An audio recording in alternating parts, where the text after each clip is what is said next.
दोस्तों, किसी ने सही कहा है, दुनिया आपके हाथ से चीजें छीन सकती है मगर आपके नसीब के रेखाओं से नहीं। और नसीब भी तब पलटता है जब मनुष्य अपनी नीयत, अपनी मेहनत और अपने विवेक को पकड़कर खड़ा हो जाता है। आज की कथा भी यही बताती है कि ज्ञान की एक पतली सी लौ अंधेरे के पहाड़ों को काटकर रास्ता बना देती है। पुराने समय की बात है। उत्तर दिशा में फैला एक प्रदेश था रतनगढ़, और उसके बाह्य क्षेत्र में एक छोटा सा नगर शिवपुरा। वहीं रहते थे आचार्य वैद्यनाथ, एक ऐसे विद्वान जिनकी ख्याति राजसभा से लेकर दूर देशों के आश्रमों तक फैली हुई थी। वैद्यनाथ का संसार साधारण था। पत्नी मालती और एक इकलौता बेटा अनय। आचार्य का अधिकांश समय या तो पांडुलिपियां सुधारने में जाता या जंगल के एकांत में बैठे वेदोपनिषदों की व्याख्या लिखने में। उनके शिष्यों को लगता आचार्य समय को स्याही की तरह निचोड़ लेना जानते हैं, पर घर के आंगन में अक्सर सन्नाटा जमा रहता। मालती कई बार हौले से कहती, स्वामी, अनय आपका भी है, अक्षरों के वन में इतना न खोई है कि अपने ही पौधे को पानी देना भूल जाएं। आचार्य मुस्कुराते, फिर निर्विकार आवाज में कह देते, मालती, भावनाएं तब सुंदर लगती हैं जब उनका अनुशासन हो। मैं अभी ग्रंथ के अनुशासन में हूं। अनय, जिसे पिता की उंगली पकड़कर अक्षर सीखने थे, मोहल्ले के अनधुंध साथियों का हाथ पकड़कर गलियों में भटकने लगा। फिर बाजियों का लट्टू, फिर दांव, और देखते देखते जुआ उसकी रातों की खिड़कियां खोलने लगा। कुछ चंचल लड़के गफूर, नाथू और दिगंबर उसकी मंडली बन गए। वे शराब की छोटी छोटी कुल्हड़ियों में अपनी बहादुरी नापते और मंदिरों के मेले में जेबें काटने की बातें करते। मालती कभी डांटती, कभी गले लगाकर समझाती, बेटा, पिता की छाया लंबी है, उसे छोटा मत कर। पर अनय की सुनने की उम्र निकलती जा रही थी और करने की जिद बढ़ती जा रही थी। एक अमावस की रात जब शिवपुरा के नागेश्वर मंदिर में दानपात्र भरे थे और चौकीदार उनिंदा, अनय अपने दो साथियों के साथ पिछली दीवार फांद कर अंदर घुसा। दिगंबर कह रहा था, एक मुट्ठी सिक्के भी मिल जाएं तो हफ्ते भर का सुख, भाग्य के भी कान होते हैं। उस रात उसने उनकी फुसफुसाहट सुन ली। वे दानपात्र उचक रहे थे कि अचानक किसी की कड़क आवाज आई, रुको। मंदिर का पहरेदार सांवला वीर भाले की नोक पर उनकी घबराहट टांग लाया। तीनों पकड़े गए। भोर होते होते उनकी कलाइयों में रस्सी थी और कदम रतनगढ़ के राजमहल की ओर। नरेश, शैलेंद्र रतनगढ़ के राजा न्यायी माने जाते थे, पर कठोर भी। चौंकना स्वाभाविक था जब पहरेदार ने कहा, महाराज, ये लड़का अनय, आचार्य वैद्यनाथ का पुत्र, दानपात्र तोड़ता पकड़ा गया। सभा में फुसफुसाहट जगी। ज्ञान का वंश कर्म की गलियों में क्यों भटका? नरेश ने सैनिक को भेजा, आचार्य को सूचना दो। खबर सुनकर वैद्यनाथ की आंखों में एक अजीब थकान उतर आई। उन्होंने लौ उठते दीपक की तरह सिर झुका लिया। अपने ही घर की राख आंखों में पड़ जाए तो बाहर की हवा भी चुभने लगती है। मालती ने विनती की, राजा आपका सम्मान करते हैं, आप चाहें तो। आचार्य ने वचन काटा, दोष का बचाव दोष का विस्तार है, मैं अपराध की सिफारिश नहीं करूंगा। मालती ने आंसू पोंछते कहा, तो मेरी कसम, मैं जीती नहीं रहूंगी। वैद्यनाथ के सिद्धांतों और मालती के प्राणों के बीच एक लंबी खामोशी बैठ गई। अंततः वे चल पड़े, अनिच्छा की चादर ओढ़े हुए। दरबार में उन्होंने राजा के समक्ष हाथ जोड़ दिए। महाराज, पुत्र मेरा है, अपराध उसका, दंड धर्म का अंग है, पर यदि वो नाबालिग होने के कारण दया का पात्र है, तुम्हें प्रसाद स्वरूप क्षमा याचना करता हूँ, राजसभा के सम्मुख। दरबार में सन्नाटा कड़ा हो गया। नरेश ने क्षण भर सोचा, फिर बोले, दया दंड का विरोध नहीं, दंड की दिशा है, शर्त ये कि भविष्य में वो अपराध नहीं करेगा। अनय को छोड़ दिया गया, पर वैद्यनाथ की प्रतिष्ठा पर धूल जम गई। गलियों में फुसफुसाहट अब वाक्य बनकर चलने लगी। आचार्य का बेटा चोर शब्द कभी कभी तलवार से ज्यादा गहरे काटते हैं। वैद्यनाथ की देह भीतर से टूटने लगी। खांसी, बुखार और एक ऐसे मौन का फैलाव जो इंसान को खुद से ही दूर कर देता है। अनय पर इसका असर उल्टा पड़ा। शर्म की आग में गलकर सोना बनने की बजाय वो धुआं बन गया। जिन हाथों को पिता की किताबें थामनी थीं, वे किताबें उठाकर कबाड़ी के तराजू पर रखने लगे। घर का कूड़ा साफ कर दिया, उसने बेपरवाही से कहा। जब आचार्य ने पूछा, मेरे ग्रंथ कहाँ हैं? वैद्यनाथ की आंखों में जली बुझी चिंगारियां कौंधी। कूड़ा? जिन पत्तों पर जीवन के अर्थ लिखे, उन्हें तुमने कूड़ा कह दिया? पर वो फिर चुप हो गए। बीमारी बढ़ती रही और वो दिन रात एक अंतिम ताड़पत्री ग्रंथ पर कलम चलाते रहे। उन्हें लगता कि ये पूरा हुआ तो जैसे मेरा जीवन पूरा होगा। एक शाम जब आकाश में लालिमा धीरे धीरे बुझ रही थी, वैद्यनाथ ने अनय को पास बुलाया। मालती दिए में नया तेल डाल रही थी। आचार्य ने कांपते हाथ से ग्रंथ उसकी ओर बढ़ाया। बेटा, ये विवेक दीप है, मेरे अनुभवों की अक्षर यात्रा। धन नहीं है देने को, पर ज्ञान का ये अंश अगर कभी समझ आया तो तुम्हें और तुम्हारे भीतर के मनुष्य को बचा लेगा। मेरी कमी रही कि मैंने तुम्हें पर्याप्त समय नहीं दिया। ये ऋण है जो मैं इस ग्रंथ से चुकाना चाहता हूँ। अनय ने ग्रंथ लिया, पर मन में एक हंसी तैर गई। कागज पेट नहीं भरता। अगले ही दिन आचार्य चले गए, धीमे धीमे, जैसे किसी कूटी हुई धुत दूर होती है।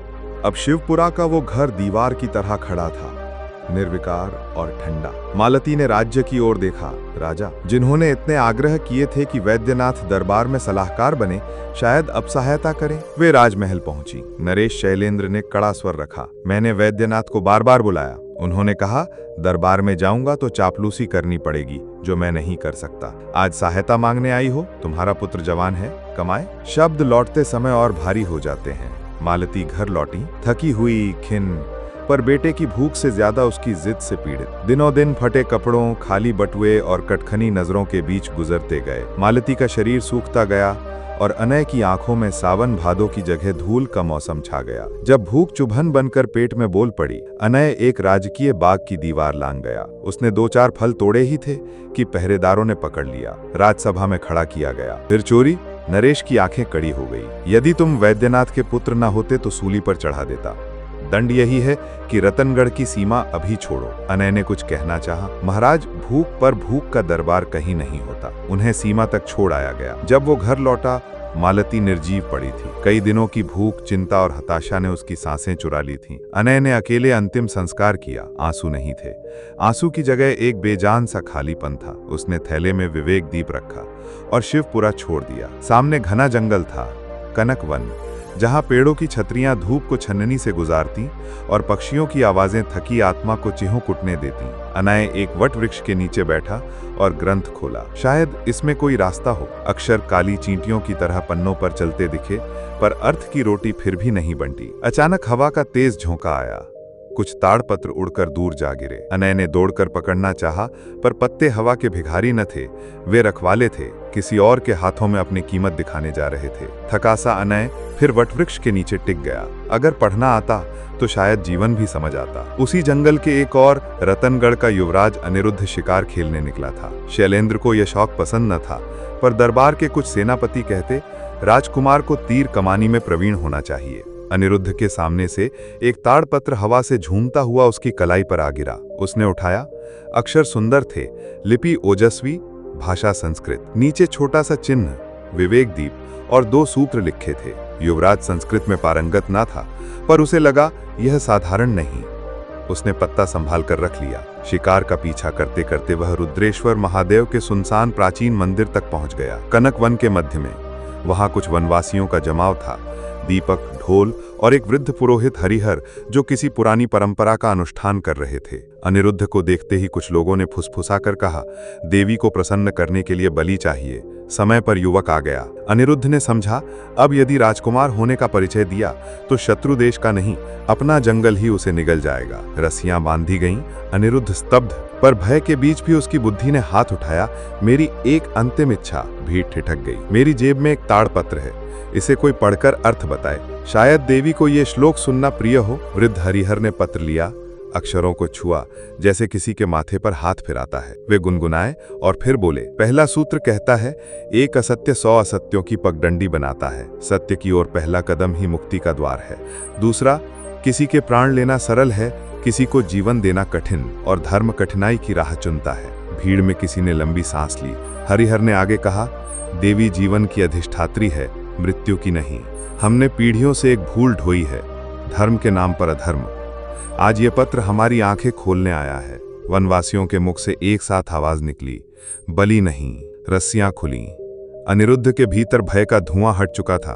उसकी आंखें नम थीं। उसने हरिहर के पांव छुए। आज आपने मेरा जीवन नहीं, मेरा धर्म बचाया है। हरिहर ने मुस्कुराकर पत्र लौटाया। इसे उन तक पहुंचाओ जिनके हाथों ने ये अक्षर बोए हैं। युवराज ने प्रण किया, मैं इस विवेक दीप को ढूंढूंगा, पूरा का पूरा, और उस ज्ञान को राजकीय सम्मान दूंगा। महल लौटते ही अनिरुद्ध ने नरेश के समक्ष कथा कही। शैलेंद्र ने गंभीर होकर कहा, जिस ज्ञान ने जंगल के अंधे अनुष्ठान को बदला और मेरे पुत्र का प्राण बचाया, उसे हम राज्य का धन समझेंगे। उन्होंने आदेश दिया, जो कोई ऐसे ताड़पत्र लाएगा उसे सम्मान और पद मिलेगा। ग्रंथ का हर पत्ता खोजा जाए। उधर अनय महीनों तक कनकवन की झाड़ियों से लेकर दूर की पगडंडियों तक भटकता रहा। भूख अब गुहार नहीं, आग थी। कई शहरों के द्वार पर उसने काम मांगा, पर उसके चेहरे पर शिवपुरा की बदनामी चिपकी थी। लोग नजर फेर लेते। चोर का बेटा चोर। एक दोपहर वो रतनगढ़ के राजमहल की पिछली गली से गुजर रहा था कि रसोई से उठती रोटियों और मसालों की महक ने उसकी रगों में आंधियां भर दी। वो अनायास अंदर जा पहुंचा, रोटी मांगी। बावर्ची ने झिड़क दिया, भाग। पर भूख के कान कहीं और नहीं लगते। उसने बिना सोचे 2 रोटियां थैले में खोस लीं। शोर मचा, सिपाही आ गए। उसे घसीटकर सभा में खड़ा किया गया। महाराज, ये महल की रसोई से रोटियां चुराकर भाग रहा था। नरेश शैलेंद्र ने आंखें तरेरी। फिर चोरी? सिपाही ने थैला उल्टा किया, रोटियां गिरी और उनके साथ वही ताड़पत्री ग्रंथ, विवेक दीप। उसी समय युवराज अनिरुद्ध भी वहां आ पहुंचे। उनकी दृष्टि ग्रंथ पर अटक गई, जैसे कोई खोया मित्र अचानक मिल गया हो। उन्होंने तेज आवाज में कहा, रुको। उन्होंने ग्रंथ उठाया, पन्ने पलटे, हाशिए पर वही चिन्ह, वही हस्तलिपि। अनिरुद्ध ने अनय को देखा, फटे हाल, भूखा, पर आंखों में कहीं कोई बुझी चिंगारी। युवराज ने सिपाहियों से कहा, इसे अपमानित मत करो, इसे आसन दो। दरबार में एक अनोखा दृश्य था। फटे कपड़ों वाला युवक और उसके हाथ में राज्य की खोज। तुम्हारा नाम? अनय। ये ग्रंथ कहाँ से? पिता आचार्य वैद्यनाथ। सभा में हिलोर उठी। अनिरुद्ध की आंखों में आदर उतर आया। तो ये उसी महात्मा की रचना है जिन्होंने जीवन भर दरबार से दूर रहकर भी ज्ञान का दरबार रचा। नरेश शैलेंद्र कुछ क्षण मौन रहे, फिर बोले, एक समय था जब मैंने उन्हें बुलाया और उन्होंने कहा कि सत्य के आगे हर दरबार छोटा है। आज उनकी पांडुलिपि मेरे सामने है। अनिरुद्ध ने कहा, महाराज, मैंने वचन दिया था कि जो ये ग्रंथ लाएगा उसे सम्मान और पुरस्कार मिलेगा। मैं विवेक दीप के बदले तुम्हें 50,000 स्वर्ण मुद्राएं देता हूं और एक अवसर, जीवन को फिर से शुरू करने का। अनय की आंखें फैल गईं। क्या? जिन हाथों ने चोरी में लकवे सी आदत पाल ली थी, वे कांपकर मुद्रा की थैली थामने लगे। वो कुछ बोल नहीं पाया, केवल इतना सिसका, काश पढ़ना आया होता, काश समझ आया होता, तब शायद ये ग्रंथ मेरा पेट भी भरता और आत्मा भी। युवराज मुस्कुराए। पेट भरने का काम रोटियां करती हैं, आत्मा का काम ग्रंथ। आज दोनों तुम्हारे हिस्से आए हैं, इन्हें पहचानो, संजोह और फिर बांटो। उन दिनों रतनगढ़ में एक पुरानी धर्मशाला जर्जर करी थी। अनय ने कुछ दिन आराम किया, पेट की आग बुझाई और फिर एक निर्णय लिया, इन स्वर्ण मुद्राओं से पहले रोटी का इंतजाम होगा, पर स्थायी रोटी, और वो है विद्या। उसने धर्मशाला को पाठशाला में बदलना शुरू किया। छप्पर ठीक करवाया, चूल्हा लगवाया, मिट्टी के फर्श पर चूना लगवाया। मोहल्ले के कारीगर जिन्होंने कभी उसे दुत्कारा था, अब उसके साथ दीवार उठाने लगे। किसी ने पूछा, क्यों अनय? पैसा मिला है, आनंद करो, ये झंझट क्यों? अनय ने शांत स्वर में कहा, जब मैं गलत था दुनिया ने मेरा परिचय तय किया, अब जब मैं सही कर रहा हूं मेरा परिचय मैं तय करूंगा। सीखने वाला। शिवपुरा से एक बुजुर्ग शिक्षक आते थे, माधव गुरुजी। उनका लाठी पर हाथ था और जुबान पर मीठे अनुशासन की चोट। वे अनय को अक्षर सिखाने लगे। अ से अन्न, आ से आत्मा। अनय बच्चे सा बैठता, जी जान से क की टोपी और ख की रेखा सीधी करता। गुरुजी कहते, अक्षर सीधे होंगे तो विचार भी सीधा होगा। शाम को वो मोहल्ले के बच्चों को बुलाता, आओ साथ पढ़ें। कुछ बच्चे शर्मा कर आते, कुछ माता पिता डरते। चोर की पाठशाला। पर धीरे धीरे दरवाजे खुलते गए। अनय अपनी कहानी छुपाता नहीं, वो कहता, मैं गिरा हूं इसलिए उठने की तरकीब जानता हूं। इधर राजमहल में विवेक दीप को राजकीय लिपियों में नकल किया गया, सुंदर जिल्द में बांधा गया और उसका उद्घाटन रुद्रेश्वर मंदिर के प्रांगण में हुआ, जहां से अनिरुद्ध को जीवन का अर्थ मिला था। हरिहर पुरोहित को विशेष रूप से बुलाया गया। समारोह में अनिरुद्ध ने कहा, आज से रतनगढ़ में किसी भी रूप में मानव बलि वर्जित है। धर्म वही है जो जीवन को बचाए। शैलेंद्र जो कभी कठोरता में न्याय देखते थे, अब न्याय में करुणा का स्थान समझने लगे। उन्होंने अनय को बुलाया, तुमने अपने पिता की विरासत को लौटा दिया ज्ञान के रूप में।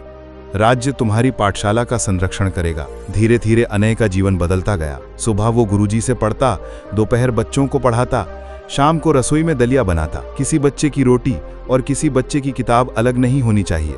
उसमें स्वर्ण मुद्राओं का बड़ा भाग अन्न भंडार बनाने में लगा दिया।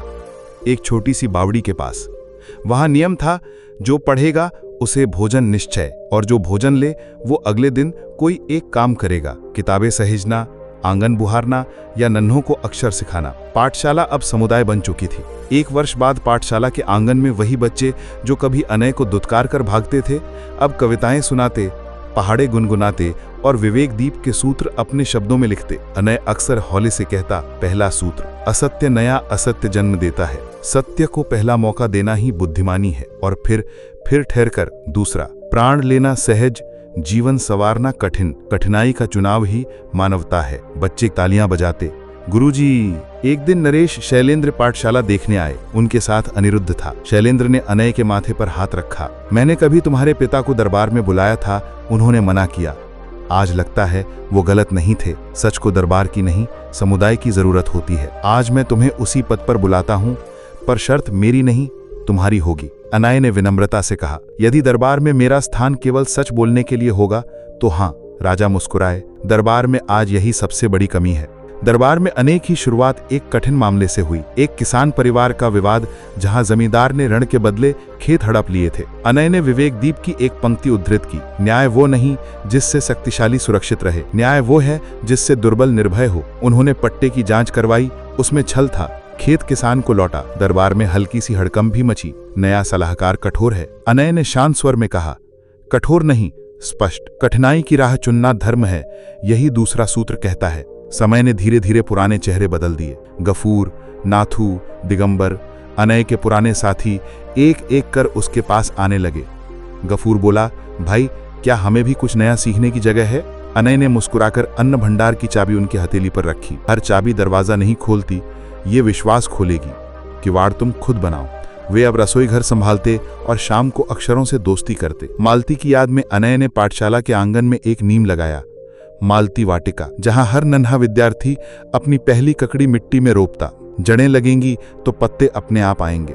और हाँ, एक अधूरा काम, कनकवन में उड़ गए ताड़पत्र। अनय ने निर्णय लिया, वो जंगल लौटेगा। हरिहर पुरोहित अब बहुत वृद्ध हो चुके थे। उनके साथ कुछ वनवासी भी आए। सबने मिलकर जंगल के पगडंडियों पर खोज शुरू की। एक एक पत्ता, एक एक सूत्र झाड़ियों, चट्टानों और पुराने मठों से निकले। कई पत्ते नष्ट हो चुके थे, पर जो मिले उन्हें अनय ने साफ किया, सूती कपड़े से पोंछा और रतनगढ़ के लिपिकारों को सौंप दिया। महीनों बाद विवेक दीप का एक पूर्णाकार संस्करण तैयार हुआ। हाशियों पर अनय के स्वयं की टिप्पणियां थीं, जहां पिता की सीख और मेरी भूलें मिलती हैं। उस दिन जब पूर्ण ग्रंथ का लोकार्पण हुआ, अनिरुद्ध ने सभा में कहा, आज रतनगढ़ के इतिहास में ज्ञान का ये पर्व हम सबके नाम है। हम एक नई परंपरा शुरू करते हैं। हर वर्ष विवेकोत्सव, जहां सत्य का पहला अवसर और जीवन संवारने की कठिन राह चुनी जाएगी। शैलेंद्र ने कहा, और आज से राजकोष का एक भाग पाठशालाओं और अन्न भंडारों के लिए सुरक्षित रहेगा।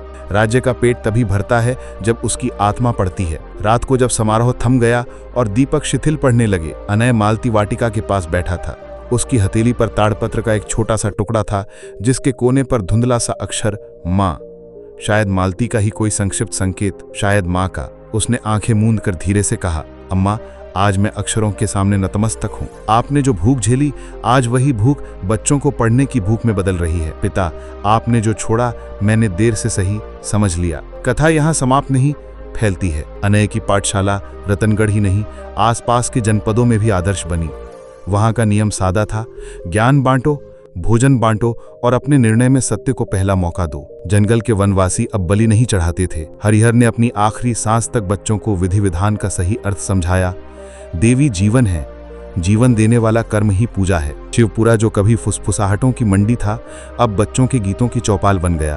और अनय जो कभी दरबार की सीढ़ियों पर गिरा हुआ था, अपने ही भीतर की सीढ़ियां चढ़ चुका था। दोस्तों, जीवन कभी कभी ऐसे मोड़ पर लाता है जहां लगता है सबने हाथ छुड़ा लिए। वहीं एक आवाज भीतर से उठती है, खुद को पकड़ो। सहारे कभी कभी मनुष्य को खोखला कर देते हैं, पर आत्मबल वो रीढ़ है जो गिरने के बाद उठना सिखाती है। विवेक दीप का सार भी यही है, गिरना अपराध नहीं, गिरकर वही राह चुनना जो औरों को गिराती है, ये अपराध है। उठना और उठते हुए किसी और का हाथ पकड़ लेना, यही धर्म है। और अगर कोई पूछे नसीब कैसे बदलता है, तो उत्तर सरल है। अगर आपको ये कहानी पसंद आए तो वीडियो को जरूर लाइक करें और ऐसी ही और कहानियां सुनने के लिए चैनल को सब्सक्राइब करें।